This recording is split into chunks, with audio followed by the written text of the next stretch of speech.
नमस्कार, India voice देख रहे हैं आप और मैं हूं आपके साथ श्रुति अंगद। बुलेटिन की करते हैं शुरुआत। इस वक्त की अहम जानकारी सामने आ रही है लखनऊ से, जहां खराब प्रदर्शन करने वाले पुलिस अफसरों पर सीएम सख्त रवैया नहीं सुधारने पर गाज गिननी तय मानी जा सकती है। तो खराब प्रदर्शन करने वाले पुलिस अफसरों पर सीएम सख्त हो गए हैं। महिला संबंधी अपराध मामले में हीला हवाली पर सीएम नाराज नजर आए। लापरवाह एसपी, एसएसपी और पुलिस कमिश्नर को फटकार लगाई है। कंप्लेंट्स, पेंडेंसी और डिस्पोजल रेट खराब, परफॉर्मेंस खराब करने वाले अफसरों को सीएम ने सख्त निर्देश दिए हैं। प्रयागराज, प्रतापगढ़ और कानपुर देहात मामलों में फिसड्डी तो नहीं सुधरे तो गिरेगी गाज। सीएम योगी आदित्यनाथ ने सख्त कड़े निर्देश दिए हैं।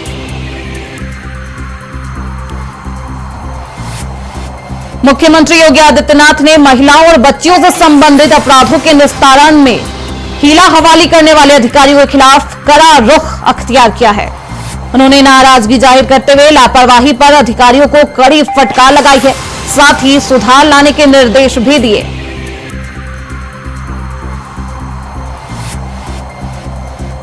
तो इस खबर पर ज्यादा जानकारी के साथ हमारे सहयोगी प्रियम पाठक लखनऊ से हमारे साथ जुड़ चुके हैं। सीधे रुख करते हैं उनकी तरफ। ITSSO पोर्टल की रिपोर्ट को देख एक तरफ प्रियम जहां सीएम योगी आदित्यनाथ खुश नजर आए, तो वहीं दूसरी तरफ बेहद सख्त निर्देश भी दिए अधिकारियों को फटकार भी लगाई गई। आखिर रिपोर्ट में क्या कुछ सामने आया?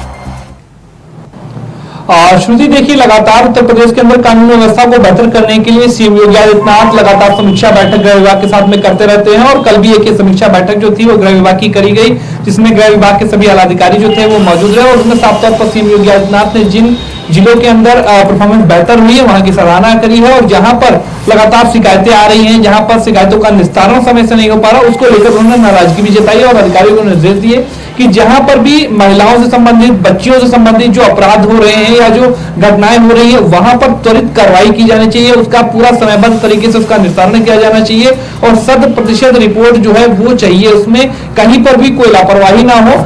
मुख्यालय से निर्देश के बावजूद भी जिन जो अधिकारी हैं जो जिलों में लापरवाही बरत रहे हैं उनके खिलाफ कार्रवाई की भी बात कही गई। उनको एक अल्टीमेटम दिया गया है। कई जिलों में जो पुलिस के अधिकारी हैं उनसे कहा गया है कि वो अपनी परफॉर्मेंस रिपोर्ट को बेहतर करें। महिलाओं से संबंधित जितने भी अपराध हैं, बच्चों से संबंधित जो अपराध हैं, उनको गंभीरता के साथ में लिया जाए, संवेदनशीलता के साथ में उसको लिया जाए और पूरी प्राथमिकता के आधार पर उन केसों का जो है उस मामलों का निस्तारण किया जाए। समयबद्ध तरीके से पूरी ये कार्रवाई जो है वो सुनिश्चित की जाए। तो इसको लेकर मुख्यमंत्री योगी आदित्यनाथ की तरफ से स्पष्ट तौर पे जो निर्देश हैं वो जारी किए गए हैं। पिछले 1 साल की जो रिपोर्ट थी उसको रखा गया और उसमें मुख्यमंत्री योगी आदित्यनाथ ने जो पूरे घटनाएं हुई हैं उसमें किस तरीके की पुलिस की कार्रवाई रही है, पुलिस ने किस तेजी के साथ में मामलों को निपटाया है, उसकी वो समीक्षा कर रहे थे। और उस दौरान उन्होंने कहीं ना कहीं जहां पर बेहतर रिजल्ट आए हैं उनकी उन्होंने सराहना भी करी और आगे और कार्य बेहतर किए जाए इसको लेकर भी उन्होंने जो है वो निर्देश दिए। इसके अलावा जहां पर भी रिपोर्ट्स बेहतर नहीं आई हैं, जो मामले हैं जो काफी लंबे समय से लंबित हैं, वहां पर उन्होंने नाराजगी भी जताते हुए मुख्यमंत्री योगी आदित्यनाथ साफ तौर पर नजर आए हैं। उन्होंने अल्टीमेटम दिया है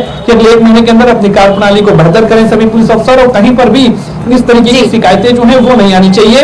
कानून व्यवस्था चूंकि एक बड़ा मुद्दा हमेशा उत्तर प्रदेश के अंदर रहा है और 2017 के बाद जब से मुख्यमंत्री के तौर पर सीएम योगी आदित्यनाथ ने कमान संभाली, उसके बाद से अगर आप देखें तो लगातार वो कानून व्यवस्था को लेकर समीक्षा बैठकें करते रहे और कानून व्यवस्था को कैसे प्रदेश के अंदर बेहतर किया जाए उसको लेकर वो प्रयासरत रहे। और यही नतीजा था कि अगर आप देखें 2022 में जब विधानसभा का चुनाव होता है तो कानून व्यवस्था के दम पर ही कहीं ना कहीं कह सकते हैं योगी आदित्यनाथ फिर से एक बार जो मुख्यमंत्री के तौर पर जो है शपथ लेते हैं और कहीं ना कहीं वो इस बात को बरकरार रखना चाहते हैं। इसीलिए अगर आप देखें तो समय समय पर वो समीक्षा करते हैं, अधिकारी को निर्देश देते हैं, छोटी बड़ी जो भी घटना होती है खुद उन मामलों का कहीं में वो संज्ञान लेते हैं, तुरंत कार्रवाई के जो है वो निर्देश देते हैं और कहीं ना कहीं वो सिलसिला लगातार अभी भी जारी है। और इसी में कह सकते हैं महिलाओं से संबंधित जो अपराध हैं, बच्चों से जो संबंधित अपराध हैं, उनको प्रमुखता के साथ में लेते हुए उनका समयबद्ध तरीके से निस्तारण किया जाए और उसमें पूरी संवेदनशीलता भी बरती जाए।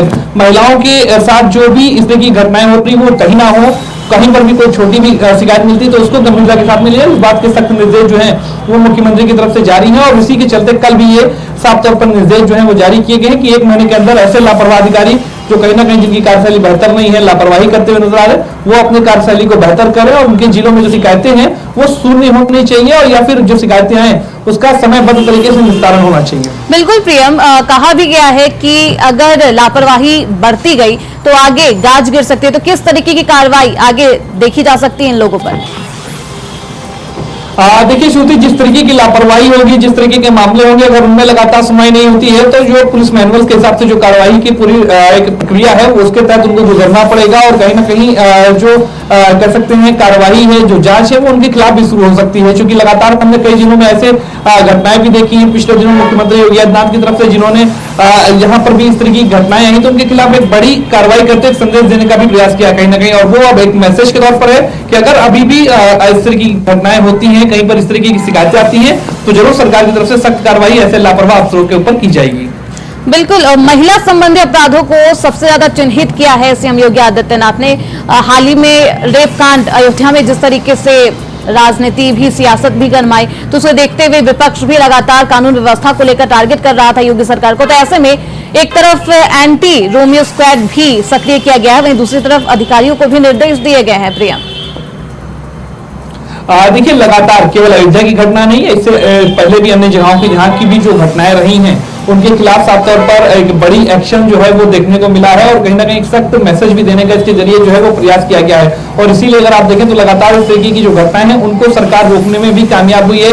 कानून व्यवस्था के मामले में प्रदेश के अंदर जो स्थितियां हैं वो काफी बेहतर हुई है, जो आंकड़े हैं उनके मुताबिक प्रदेश के अंदर जो घटनाएं हो रही है उसका त्वरित निस्तारण भी किया जा रहा है। तो ये कहीं ना कहीं सारी चीजों के पीछे का एक जो मोटिव रहा है कि योगी आदित्यनाथ की लगातार मेहनत है, लगातार उनकी समीक्षा बैठकें हैं, लगातार उनकी तरफ से जो प्रयास किए जा रहे हैं। बिल्कुल, पीएम योगी सरकार जीरो टॉलरेंस पर काम करती है अपराधों को लेकर, ऐसे में समीक्षा बैठक की गई, अधिकारियों को सख्त निर्देश भी दिए गए हैं। देखना होगा किस तरीके से आगे की कार्रवाई होती है। बहुत शुक्रिया प्रियम आपका इन तमाम जानकारियों के लिए।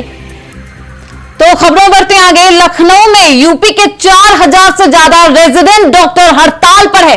ओपीडी समेत मेडिकल की कई सेवाएं आज प्रभावित रहेगी। कोलकाता में डॉक्टर के साथ रेप मर्डर की घटना के बाद से ये हंगामा भी तेज है। कोलकाता की घटना को लेकर डॉक्टरों का प्रदर्शन जारी है। यूपी रेजिडेंट डॉक्टर एसोसिएशन ने ये हड़ताल किया है, तो एसोसिएशन की तरफ से ये हड़ताल की जा रही है। यूपी के 4000 से ज्यादा रेजिडेंट डॉक्टर हड़ताल पर नजर आ रहे हैं। गंभीर मरीजों की आपातकालीन सेवाएं भी जारी रहेगी, लेकिन रेजिडेंट डॉक्टरों का हड़ताल अभी जारी है। लखनऊ में केजीएमयू, पीजीआई और लोहिया के डॉक्टरों ने यह हड़ताल की है। ओपीडी में नहीं देखे जा रहे हैं मरीज। डॉक्टरों की हड़ताल की वजह से ये बड़ी जानकारी सामने आ रही है। गंभीर मरीजों की आपातकालीन सेवाएं लगातार जारी रहेगी इस प्रदर्शन के दौरान, लेकिन ओपीडी में मरीज नहीं दिख रहे, ओपीडी की सेवाएं बाधित रही है। तो लगातार कोलकाता में रेप मर्डर केस को लेकर डॉक्टरों का प्रदर्शन जारी है और सरकार से उचित न्याय की मांग भी करते हुए डॉक्टर नजर आ रहे हैं।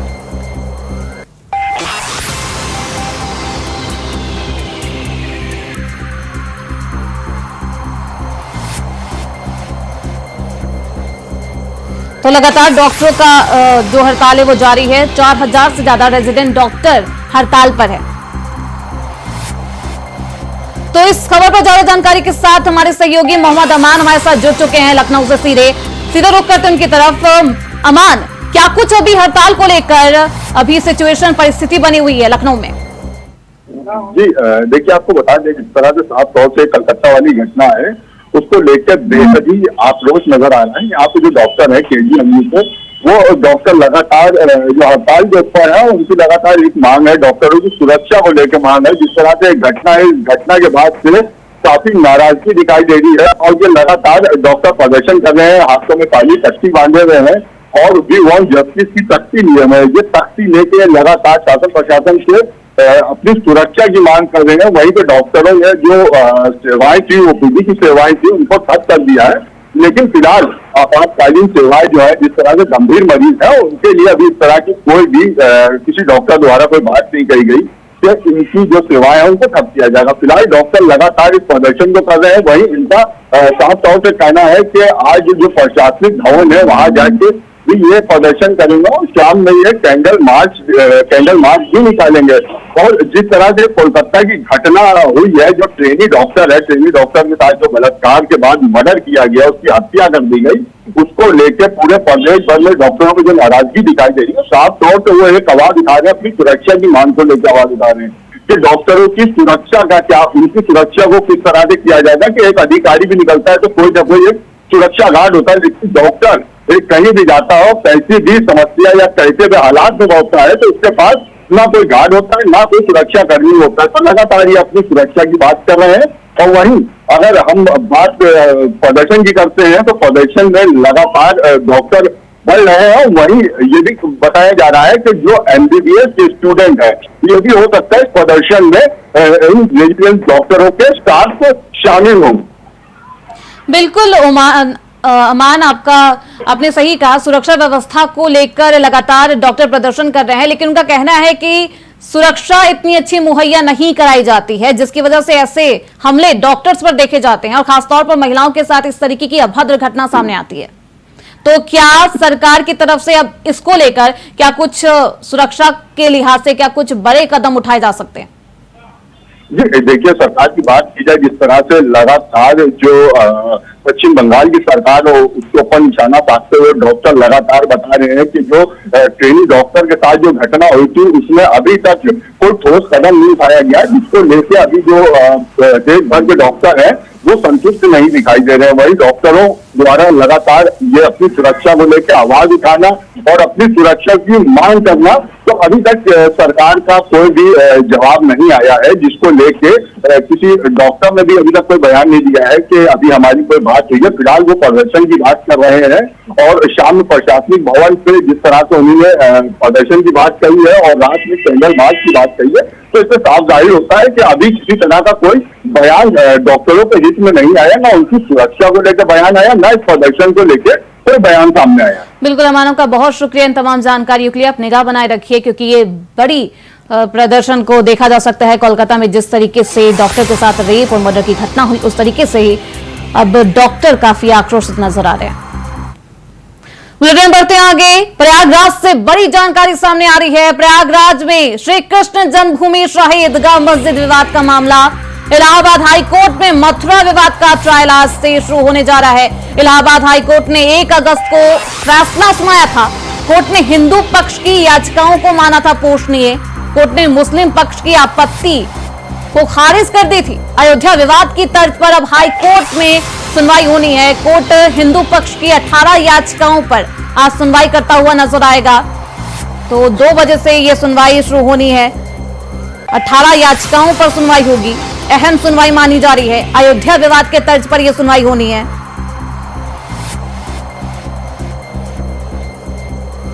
तो मथुरा के श्री कृष्ण जन्मभूमि शाही ईदगाह विवाद का यह पूरा मामला है, जहां आज ट्रायल कोर्ट में सुनवाई होनी है। हाई कोर्ट में सुनवाई शुरू हो गई होगी। कोर्ट हिंदू पक्ष के 18 याचिकाओं पर आज सुनवाई करता हुआ नजर आएगा। तो आज अहम दिन सुनवाई का। अयोध्या विवाद की तर्ज पर यह पूरी सुनवाई की जाएगी। तो इस खबर पर ज्यादा जानकारी के साथ हमारे सहयोगी शोएब रिजवी हमारे साथ जुड़ चुके हैं प्रयागराज से। सीधे रुख करते हैं उनकी तरफ। शोएब, क्या सुनवाई शुरू हो गई है? क्या कुछ बड़ी जानकारी सुनवाई को लेकर सामने आ रही है? देखिए, फिलहाल अभी इस बारे में क्योंकि आज की तारीख जो है इस पर सुनवाई होने के लिए लगी हुई थी। पिछले दिनों करीब 4 महीने तक ये पूरे मामले में इस याचिकाओं की पूर्णता पर बहस हुई थी, जिसके बाद फैसला सुरक्षित किया था। पिछली तारीख को इस पर फैसला आया और कोर्ट ने साफ कर दिया कि इन याचिकाओं को सुनने योग्य उन्होंने माना है। आज से अलग अलग जो 18 याचिकाएं हैं उस पर सुनवाई होनी है। हालांकि अभी ये देखना जरूरी होगा कि इनमें से किन मामलों पर सुनवाई होती है, क्योंकि कुछ एक ऐसे मामले भी हैं जिस पर जो दूसरा पक्ष है यानी ईदगाह कमेटी का पक्ष है वो सुप्रीम कोर्ट भी गया है। ऐसे में बहुत बार ये स्थितियां बनती कि जब कोई मामला सुप्रीम कोर्ट में सुनवाई के लिए जाता है तो ऐसी स्थिति में उस तरह के केसेस में हाईकोर्ट उसका जरूर इंतजार करता है। तो आज अभी देखना ये होगा कि इस पर किन मामलों की सुनवाई शुरू होती है, क्योंकि इसमें न सिर्फ केशव देव की जो मूर्ति तोड़ करके उससे जो कुछ खंड है उसको आगरा की जामा मस्जिद में यूज किया गया है, इसको लेकर एक याचिका है जिसको वहां वापस लाके फिर स्थापित करने की डिमांड की गई है। उसके अलावा जो समझौते के तहत जमीन दी गई थी ईदगाह कमेटी को, मुस्लिम पक्ष को, उसको ट्रस्ट को वापस करना, इस मामले पर भी 18 याचिकाओं की मामला है जिस पर सुनवाई होनी है। उसके अलावा जो इस पूरे मामले में जो मुस्लिम पक्ष ने तमाम दावे किए थे उसको लेकर के जो चुनौतियां हैं उस पर सुनवाई होना है, साथ सुना है। तो अब से कुछ देर बाद आज की तारीख नियत की गई थी जिस पर सुनवाई होनी है। पिछली तारीख को जो केशव देव की मूर्तियों के अंशों को आगरा की मस्जिद में यूज किया गया उसको लेकर के भी याचिका हुई थी, जिसको भी 12 तारीख यानी आज की तारीख पे सुनने के लिए कोर्ट ने निर्धारित किया था। सिंगल बेंच में सुनवाई होनी है, तो ये चीजें अब से कुछ देर बाद साफ हो जाएंगी कि किन बिंदुओं पर सुनवाई होती है और किस तरह से सुनवाई होती है, क्योंकि कुछ मामले ऐसे भी हैं जिसको लेकर के सुप्रीम कोर्ट भी ईदगाह कमेटी का पक्ष जा चुका है। इसमें से एक मामला ये भी है कि इस पूरे मामले की जो है अमीन सर्वे कराने की भी मांग की गई है। तो ये तमाम जो अलग अलग बिंदु है इस पर सुनवाई होनी है। फिलहाल अभी इस बारे में इंतजार करना पड़ेगा कि कोर्ट की प्रोसीडिंग शुरू होने पर बिल्कुल इंतजार करना पड़ेगा शोएब। वाद संख्या 3 और वाद संख्या 10 को लेकर भी सुनवाई होगी आज। शोएब, क्या कुछ जानकारी वाद संख्या 3 और 10 को लेकर सामने आ रही है? बिल्कुल, अभी यही चीजें हैं कि कोर्ट किस तरह से इस पूरे मामले में जो मुस्लिम पक्ष है, ईदगाह कमेटी का पक्ष है, वो अपना पक्ष रखे, किन बिंदुओं पर उनकी क्या आपत्ति होती है और हिंदू पक्ष किन बिंदुओं को पहले सामने रखता है, किस पर सुनवाई किस तरह से शुरू होती है, ये फिलहाल अभी तय होगा। अलग अलग जो मामले हैं उस पर सुनवाई जरूर होनी है और ये सुनवाई जिस तरह से शुरू होगी तो एक लंबी प्रक्रिया है जिसमें तहत ये सुनवाई होगी। आज से इस मामले में सुनवाई होनी है, लेकिन अभी इसके लिए थोड़ा इंतजार करना पड़ेगा कि कोर्ट की प्रोसीडिंग किस तरह से और इन मामलों के साथ शुरू हो। बिल्कुल शोएब, कहा जा रहा है कि अयोध्या विवाद के तर्ज पर ही हाईकोर्ट में सुनवाई होनी है, तो ऐसे में क्या समझा जाए कि किस तरीके से जो सुनवाई है उसका रुख क्या कुछ होगा, क्या कुछ तय किया जाएगा? देखिए, एक सबसे महत्वपूर्ण बिंदु पिछले दिनों जो इस तरह के विवाद रहे हैं, चाहे वो ज्ञानवापी से जुड़ा रहा हो या अयोध्या से जुड़ा रहा हो, वर्शिप एक्ट जो है उसको लेकर के मुस्लिम पक्ष ने इन तमाम मामलों में दावे करके चुनौती दी थी और उस एक्ट के तहत जो स्थितियां हैं वो जो कही गई थी कि यथास्थित जो भी स्थिति में जो स्टेटस में चीजें रही हैं, चाहे वो मंदिर की हो मस्जिद की हो, उसमें कोई बदलाव नहीं किया जा सकता उसको लेकर के। लेकिन पिछले कुछ मामलों में सुनवाई में दूसरा पक्ष यानी हिंदू पक्ष ने इस बात को प्रूव किया है कि इस तरह के जो विवादित मामले हैं वो एक्ट के दायरे में नहीं आते हैं।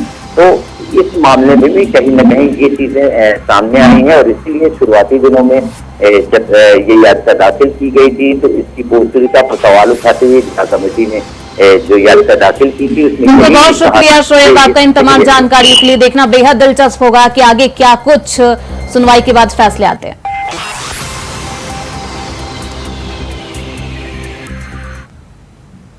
बुलेटिन बढ़ते आगे, सुल्तानपुर से इस वक्त की बड़ी खबर सामने आ रही है। राहुल गांधी पर मानहानि का मामला एमपी एमएलए कोर्ट में आज सुनवाई होनी थी जो कि टल गई है। जज के अवकाश के होने के चलते ये सुनवाई टल गई है। 23 अगस्त को अब ये सुनवाई होगी, तो अगली तारीख 23 अगस्त की दी गई है। 26 जुलाई को राहुल गांधी ने दर्ज करवाया था अपना बयान, तो एमपी एमएलए कोर्ट में आज सुनवाई होनी थी जो कि टल गई है। बड़ी खबर सुल्तानपुर से सामने आ रही है, तो 23 अगस्त को अगली सुनवाई होनी है। आज मानहानि के मामले में सुनवाई होनी थी एमपी एमएलए कोर्ट में जो कि आज टल गई है। जज के अवकाश के होने के कारण ये सुनवाई टल गई है और 23 अगस्त अगली तारीख जब सुनवाई होगी। बेहद अहम सुनवाई मानी जा रही थी जो कि अब टल गई है।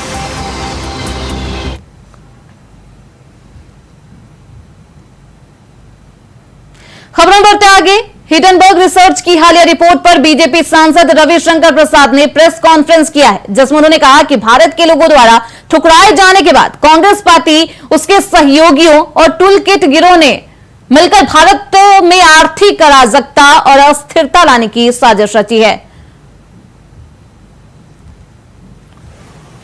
तो 2+2 को 4 किया गया है और इसके पहले जुलाई में हिंडनबर्ग को सेबी की नोटिस जाती है, आप जवाब दो। तो एक शब्द है, लीगल शब्द है, there is too many suspicious circumstances surrounding this. कई संदेहास्पद परिस्थितियां हैं इसके पीछे। जनवरी में सुप्रीम कोर्ट के आदेश, 22 इंक्वायरी कंप्लीट, एक और कंप्लीट हो गई 23। अपनी पूरी रिपोर्ट बनाने के क्रम में इस इंक्वायरी के बाद जो सेबी ने बताया उसमें मुझे कुछ नहीं कहना है, वो सेबी का विषय है। उन्होंने नोटिस दिया हिंडनबर्ग को जुलाई में, आप जवाब दीजिए, तो फिर ये बम फोड़ने की कोशिश की गई और ये बम तो फुस निकला, लेकिन उसको लॉक लिया कांग्रेस पार्टी ने, जेपीसी। भाजपा का आरोप है कांग्रेस पार्टी हिंदुस्तान को आर्थिक रूप से कमजोर करने के षड्यंत्र में शामिल है। BJP wants to say with full sense of responsibility that the present leadership of Congress party is involved in creating economic anarchy in India based upon these fictitious reports. Congress party के जो 2-3-4 प्रदेश बचे हैं, मैं उनके मुख्यमंत्रियों को कहूंगा कि आपके यहां विदेशी पूंजी निवेश नहीं हो क्या? नहीं है क्या? जिस ग्रुप को लेकर के रोज वो माला जपते हैं, उस ग्रुप के काफी पूंजी निवेश तो उन प्रदेशों में भी हो रहे हैं। तो क्या मामला है, क्यों है ये? मित्रों, भारतीय जनता पार्टी कांग्रेस के इस पूरे षड्यंत्र को देश में बेनकाब करेगी, पूरे देश को बताएगी किस प्रकार से सुनियोजित षड्यंत्र के तहत कांग्रेस पार्टी, इंडिया गठबंधन और हिंडनबर्ग ये साथ मिलकर काम कर रहे हैं। इसीलिए फिर रिपीट करूंगा, जुलाई में नोटिस, सुप्रीम कोर्ट के निर्देश पे इंक्वायरी कंप्लीट, अब आप जवाब दो, फिर ये आ गए मैदान में। और याद करिए, सुप्रीम कोर्ट के सामने लंबे हियरिंग में एक बार भी कांग्रेस पार्टी या टूल किट के लोग इन्वॉल्व नहीं हुए, क्या हमें यह कहना है? और याद करिए, एक बार राहुल गांधी ने कहा मेरा भी फोन कौन सा था संजय, जो पेगासिस, थैंक यू पेगासिस।